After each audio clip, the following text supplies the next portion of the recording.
right here, man. Got my Kevin Harvick #4. Shout out to Bush. First time in NASCAR history, man. They had two NASCAR Cup Series races back to back this weekend, man. It's something that they already had planned. It wasn't because of COVID. They just wanted to try it, and it was in Pocono. Shout out to Pennsylvania, man, making history.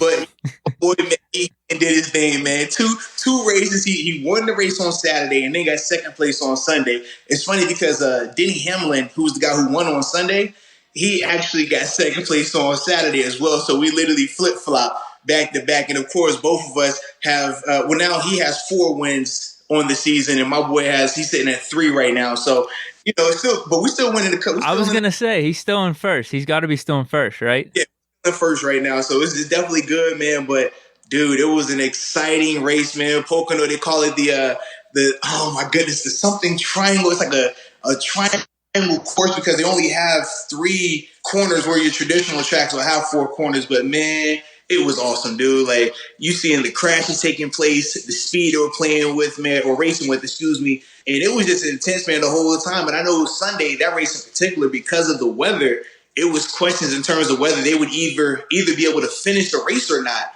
So you start seeing the strategy going into it in terms of guys pitting versus not pitting, taking chances. I mean, it was one time, man, a cat went and just got 2 right tires. That's what my guy Harvick did on Saturday. He just got 2 tires and ended up winning the race. So then on Sunday, you'll see Denny Hamlin do the same thing, get 2 tires. Wait, what does that mean, 2 tires? So when you go to pit, right, some guys will get 4 fresh tires. Okay. Some guys just get 2 fresh tires. But when you only get 2 fresh tires, you got to worry about the wear on the tread because of how you're driving on the track. And that helps with, like, your grip in terms of accelerating and things like that. So when you see a guy only take 2 tires, it's risky because you're like, man, depending on how long he's out there, the wear on the other side now is going to get picked up and he's going to need to switch it. Excuse me. But the thing is, if from a timing standpoint, when you're going to pit road, man, these dudes are trying to get 4 new tires, gas in less than 20, 30 seconds. So every second counts. So what you do, you only get 2 tires, so you're going to have a faster pit. Yeah. Everybody came in the pit at 10, you know what I mean, at the 10 spot. You take 2 tires, everybody else taking 4. Well, now you're leaving pit row at the 1 spot. Yeah. Big difference. And then from there, you're obviously racing in front where you get what they call the clean air. And what the clean air means, man, is nobody restricting you. So you're able to just hit it as fast as you want to go. Whereas sometimes when you're behind people or caught in traffic, it slows you down because the airflow on the car. Yeah. And yeah, man. It was cool seeing the strategy. Sunday, one dude went and he got no tires. And literally, he got like a splash of fuel. They were like, man, by my calculations, this guy's going to run out of gas at like 4 laps left. He literally pits. The dude comes in, quick squirt, he gets back out there, bro. It was crazy. Wow. Wait, so with the 2 tires, like how often do they switch tires? Well, so it depends. Some people will do it like every 30, 40 laps. Some people will spread it out even further. It's all about... So they were just doing 2 tires every time. Is that what it was? No. So he had times where they were doing the full 4 tire, right? Okay. But when it gets late in the race, when it's like 50 laps or less... Time is really sensitive. Time is huge, especially when you know, okay, these guys in front have to go pit. All right, so when they go pit, I'm going to pit. But how can I catch them and get ahead of them on pit road? And that's some of the strategy that goes into it. Was this the first time you've seen this? Is it because of the course? Well, no. So I've seen them do it before, but never where it led to a guy winning. Oh, okay. Who were like in the back just trying to like move up a little bit for the pole position and stuff like that. But this is my first time seeing it where it actually worked out and they won from it. So that was the part that I was like, dang, all right, I like this. Damn. So why'd they decide to do 2 back-to-back like that? So I'm still trying to figure that out. This was the first time that they done it. And they said they had this scheduled when the schedule initially came out before COVID and everything. This is something that they wanted to try. So I was like, man, all right, cool. What was the bigger one? What was the more prestigious win? Well, the thing was, both races were just as equal or just as big. Like, they imagine, so you know how they had Talladega, I think it was 2 weeks ago, then they were in Bristol. Imagine just having Talladega and Bristol, both races just back-to-back days. Yeah. Big races. So that's how they did it, man. Almost the equivalent of a Sunday night to a Thursday night game. Yeah. Like, it counts heavily. It's just a shorter turnaround. So I'm not sure the thought process that went into it, but they did it, man. And I loved it, man, because usually you'll watch the one big race and then you got to wait till the middle of the week or you got to wait till the weekend for another big race. But being able to just watch two back to back, and they were shorter. So most of the races this season are 300 laps. 300 miles, 400 miles, or 500 miles. And obviously you have a 600-mile race, which is a lot longer. You're talking a difference of 300 laps. Whereas this one right here was a lot shorter. It was, I think, 140, 150 per race in terms of laps. So that's a lot quicker than your traditional 300-lap races where you got three separate stages.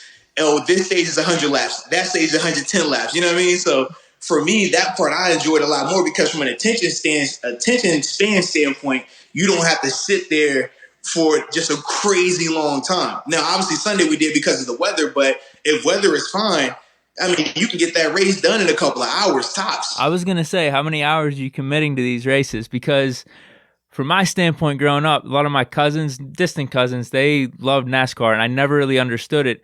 Every time they had it on, it seemed like it was going all day. And I was like, how do you guys pay attention to this? So you're saying it's only a few hours, actually? Yeah, so with the races back to back, it was a lot shorter. But obviously Sunday lasted longer because of the weather. They had they had a lightning delay and then they had a rain delay in the middle of it. So obviously, just like with the NFL, lightning strikes, you got to wait, I think it's 30 minutes before you can get back on the track. So that kind of put a damper in it. But other than that, though, man, just from watching it and saying that, man, it's sometimes when you're watching a race and you're like, bro, this is like long right now. Like we're only in stage 2. Like, bro, this is crazy. But it flew by, so I loved it, man. Like for me, I will prefer this a lot more. But obviously, there were some other things that they put into it in terms of the regulation. So usually, you'll race on Sunday, and then you can switch and bring a different car the next race you have. This one, they made it mandatory that you keep the same car that you raced with the day before, which is different. Oh, wow. Yeah. But the thing was, say you wrecked your car or you just didn't like the setup, you could bring in a new car, but you had to start in the back of the field. Oh, wow. Part was different. And then also, typically, say you win the race. So like when Harvick won on Saturday, yeah, typically he would start in first place the next race. They invert the lineup though. So literally 1 through 20, however you finish, you flip-flop for the next race. So the guy who ended in 20th on Saturday started on Sunday. It was crazy, man. How many? Yeah, and how many racers are there then total? Is there there's got to be at least 40 or 50 then, right? No. It's typically, let me see where we're at. It's 40 guys. Yeah. So yeah. Okay. So it's two inverses there. It's the 1 to 20 and then the 20 to 40. Yeah. So it was crazy, man. Just seeing because from a strategy standpoint, that changes everything again. Because what you could do when you're in the front, like when you're in the front of these races, man, when they talk about the clean air, it gives you the opportunity, like I said, just floor. You don't have to worry about just people in front of you slowing you down and restricting what you're able to do. So your car can perform to the best of its ability. When you got to start at 20, though, like my man Harvick, bro, like watching him have to work up, you could just see the strategy in terms of like, all right, so he's more aggressive early in the race now because he's trying to make up ground to get in striking distance. But the thing is, the more aggressive you are, the more gas you burn. The more gas you burn means you got to pit sooner. Yeah. Are going to wear sooner. So all of that kind of goes into it. So you could just see the mentality was so different because he was starting so far back. But it was still, man, just cool to just watch him be able to maneuver throughout the race. And then still, I mean, I don't think he won a stage, but he was still finishing top 10, top 5 in each of the stages. So that was the part where you're like, man, you're still scoring points. It still counts for you. So it was good, man. What do you mean by stages? So typically, he won the first race, and like you said, got second in the second one. So during each race, they'll break it down into 3 stages. But like now, bonus point, like little bonus points you can get. So instead of them just going out and driving 150 laps all at one time, yeah, they'll do 3. So they'll say, okay, you're going to drive 50 laps right here. That's stage 1. Another 50 is stage 2. And then the final 50 is stage 3. So even though you might have won stage 1 and stage 2, you still have to win the actual race. It's kind of like 4 quarters of football, right? Your team is winning the second quarter and the third quarter. Yeah. But then you lose in the fourth, it doesn't matter because the end of the game, like they scored more points than you total, so you lost. So there's no perks for stage 1 or stage 2? It is because you still points. Yeah, You get so like little points that added on to the final score. Okay. yeah, yeah. So it's like it helps, but ultimately winning a race is going to get you so many more points. So having a top 10 finish, Oh a yeah. top is going to get you way more points. But they still have stats where they talk about guys who won a certain amount of stages or how many laps they've led as well. So yeah, man. I guess that helps just because for stage 1 and stage 2, if you're in the mix or you're winning and then you crash in stage 3, at least you can get a little something for that. It's different than football in that sense, where some Yeah. people might just not be able to finish. So for example, on Sunday, remember I tell you they did the inverse start or whatever, right? Yeah. So this cat right here, Michael McDowell, he didn't win. He didn't lead one lap, but he still got 1 point though. You know what I mean? Just because like in certain parts of the race, like where he was finishing in different stages, he was getting. Yeah, so he yeah. was still scored 1 point. But you look at Harvick. Harvick scored 47 points, and he led 11 laps that time. You see what I mean? Yeah, yeah. Yeah. Is so with I guess that matchup between Harvick and Hamlin, is that something there? Is that like a rivalry that like what's going on? Man, so is that going to be like the duel to look out for here?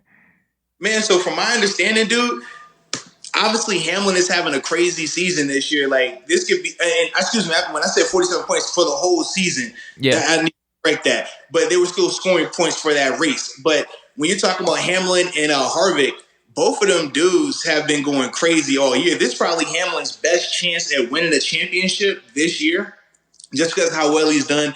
And like I said, he has 4 wins to his season right now, which is, you know what I mean? Like I said, that's leading the way in terms of races won. So it's definitely going to be competitive going down the stretch.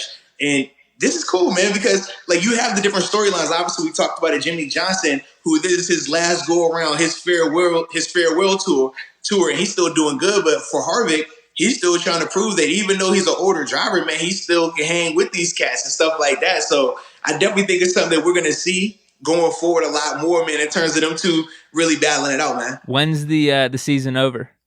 Man, so let me pull it up real quick. Because they got the All-Star race coming up in July. Then All-Star race. Yeah, dude. Come on. How does that work? They get like the top 10 drivers or something? Is it trick shots or trick drives? I don't know. Like how does that? So I'm going to research it more, but they have, from my understanding, they pull, I think, either the top 10 or top 20 drivers, and they'll get them, obviously, just like with NBA All-Star Weekend, like they have the custom car paints and all that other stuff. But I think what else in terms of the All-Star Week, but that's definitely something like that's a big deal, man. So bro. They're doing ramps and like jumping through like rings of fire and shit. Right. So our All-Star Weekend is July 15th, and it's actually a weekday this year, and they'll have it down in Bristol, Okay. Tennessee, another big like historic racetrack. But let's see, the races for the regular season, it looks like it's going all the way to November. Okay, we still got a bit then. Oh yeah. But I say we still got time. But I say I'm gonna pull it, just make sure I'm not giving no bad info real quick. All right, so let's see. Full 2020. Okay. So the playoffs start in September. Yeah, so the playoffs start in September, and then the championship races in November, and that'll be out in Phoenix. Shout out to the AZ folk, man.